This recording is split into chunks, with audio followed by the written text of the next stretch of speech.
Hello, good morning! Andito na naman tayo. At nakita niyo ito aking hawak. Ito ay isang 3 months old na purong Brahman. Maganda tingnan. Merong medyas, makapal ang balahibo sa paa. At 3 months old ito, lalaki.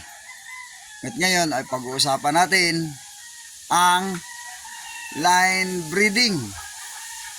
Noong mga nakaraan, diniscuss natin ang inbreeding. Sa pagpapalahi ngayon naman ay line breeding.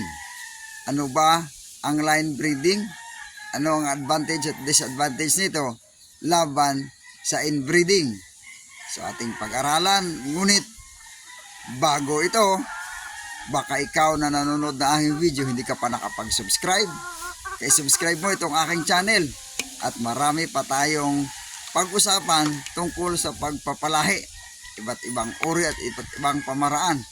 At pakipindot na rin po ang bell button para ikaw ay ma-notify kapag may mga bago pa tayong videos.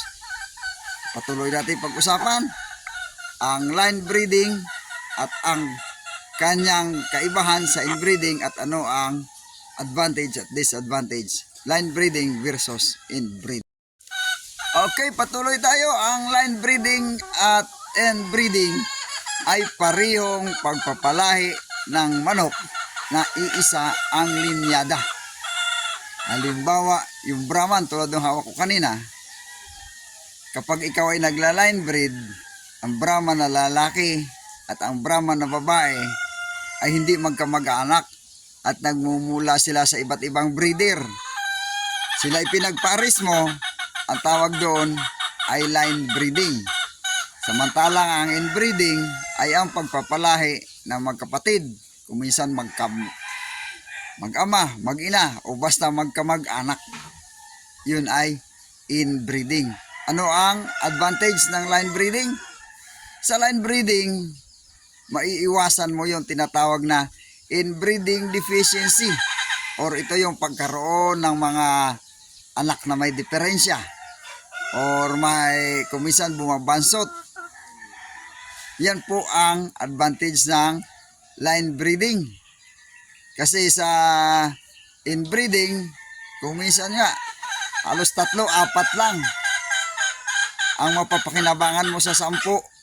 Lalo na kapag ito intense inbreeding na or kung pang ilang generation na ikaw ay nag-i-inbreed. Ganon ang maiwasan mo sa line breeding. Ngunit, ang line breeding, ang mga anak na lalabas o sigurado ka kung anong linyada ang iyong ginamit. Halimbawa sa sasabungin, itong mga sweater. Ang iyong ginamit na nanay at iyong ginamit na tatay ay parehong sweater. Ngunit, ang kanilang anak, sweater pa rin, okay pa rin mo, hindi sila ina-advise kung minsan na gagawing breeder. At hindi ka sigurado ng mga anak ay mag-aanak din ng ganon. Ito yung tinatawag lang hybrid. Meron siyang hybrid vigor. Samantalang sa inbreeding, ang purpose kasi na nag-i-inbreed, makagawa ng breeder. Ayun ang kaibahan. Kaya ka nag-inbreed para magkaroon ka ng anak na gagamitin mo pampalahi na sigurado kayong ianak noon ay yun pa rin yung gustong-gusto mo. Kaya niyang ipalabas, kaya niyang ipamana doon sa kanyang mga anak dahil siya ay produkto ng inbreeding at siya ay talagang breeder. Yun ang advantage ng inbreeding. Yun lang ang disadvantage ay hindi lahat ng anak ganon ang iyong mapapalabas. Kahit sa anong linyada ng manok. Kaya nga sa Amerika tayo kumukuha kadalasan ng ating mga breeder. Kasi yung breeder sa Amerika, karamihan talaga, nagbi-breed sila, ang purpose para meron din silang another na breeder.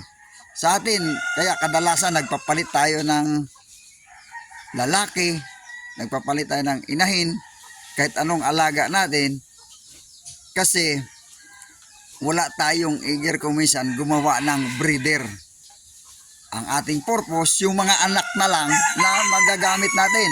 Bawa, kung meat production ka, yung mga anak, okay pa rin as meat production. Yung mga anak, kung paitlogin, okay pa rin siya. Pero ang problema mo, yung next generation, nawawalan ka kasi hindi talaga breeder yung iyong ginagamit. Bumibili ka lang ng breeder na iyong gagamitin, hindi ka nag-produce kasi hindi ka nag-inbreed. Pero pag nag-inbreed ka, yun yung purpose mo. So yun yung kaiba ng breeding, inbreeding at saka line breeding. Ngayon, saan ka rito? Inbreeder ka ba? Or line breeder ka ba?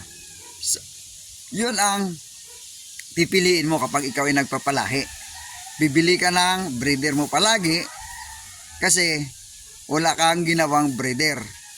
Ang kagandahan naman kapag ikaw ay nag-line breeding, yung mga anak ay sigurado kang walang inbreeding deficiency. So yun yung kanyang advantage.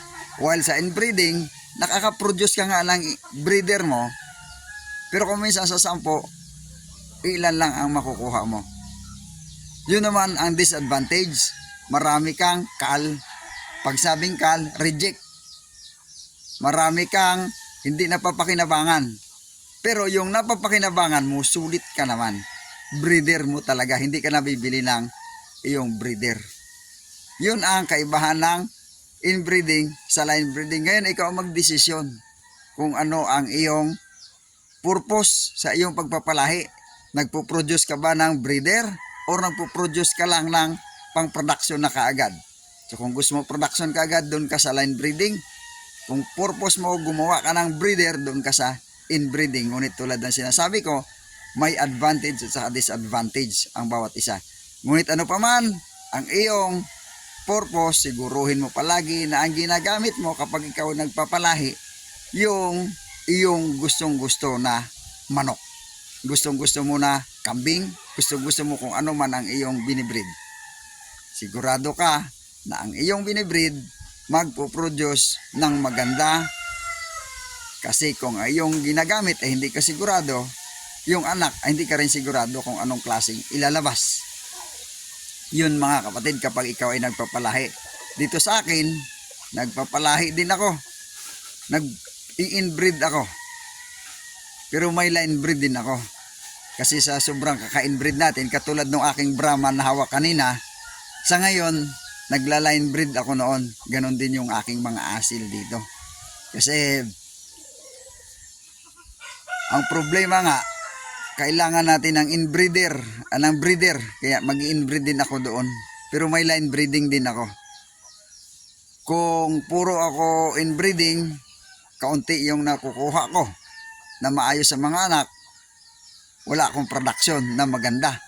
Ngunit, iiwasan ko yung bili ako ng bili ng aking breeder. Pagkatapos after 4 years, bili ka uli ng bagong breeder. Kung minsan 2 to 3 years lang, mahaba na. Bili ka ng panibago. Kaya nag-i-inbreed tayo para kung sakali hindi na tayo bibili ng breeder, may breeder na tayo sarili. Pwede mo rin itong gawin sa iyong manukan. Ngunit sabi nila magastos. Patuka. Lalo na commercial feeds ang iyong binibili. Totoo yun. Magastos at mahal ang commercial feeds. Kaya dito sa akin, naghahalo ako ng mga pagkain na hindi ko na binibili. Tulad ng larva ng black soldier fly. Nag-alaga ako ng black soldier fly at yung mga larva nito, yun yung pinapakain ko sa aking mga alaga. Ngayon yung black soldier fly, sabi nila magastos din. Hindi mga kapatid. Ang black soldier fly, yung kinakain nila yung mga iti ng ating mga manok, mga dumi. Nililinis nila yung ating mga manukan. Kakainin nila yon para hindi mangamoy yung ating manukan kasi kinakain nila yung dumi. So wala silang gastos. Ganun sila kaganda. At kapag nangitlog sila, yung kanyang larva, papakain mo sa iyong manok. Kasi yan ay napakagandang source ng protein. Actually, yung mga binibili nating commercial feeds ay meron niyang halo ng mga dried black soldier fly larva. Yan kaya naaabot nila yung crude protein content ng binibili nating commercial feeds. Yan yung source of protein, yung black soldier fly larva. Ito, may kilala akong supplier niyan doon sa mga commercial feeds, sa mga feed mill. Nagsusupply siya ng dried na black soldier fly larva para gagawing panghalo doon sa commercial feeds. na kapag binibili natin, naaabot natin yung crude protein content dahil sa black soldier fly. Ngayon, bakit hindi ka mag-alaga ng black soldier fly? Para may sarili ka. Wala itong gastos. Actually, wild ang black soldier fly sa Pilipinas. Kaya tinuturo ko rin dito ang pag-aalaga ng black soldier fly, hindi lang ang pagpapalahi ng mga manok. Integrated po ang aking konting farm. Maliit lang talaga. Pati yung aking mga tanim, malulusog, matataba, kasi yung black soldier fly nagpo-produce din ng napakagandang uri ng organic fertilizer na tinatawag na FRAS. Actually, second siya sa vermicast. Ayan o, siling demonyo ko ang tataba. 2 puno lang, napakaraming bunga dahil yan sa black soldier fly. So, inbreeding, line breeding, ikaw ang mamimili at ang mahalaga, ito ang iyong gusto. Maraming salamat sa iyong panonood sa ating video at patuloy mo itong subaybayan dahil marami pa tayong pag-aaralan dito, lalo na sa pag-alaga ng black soldier fly. Maraming salamat.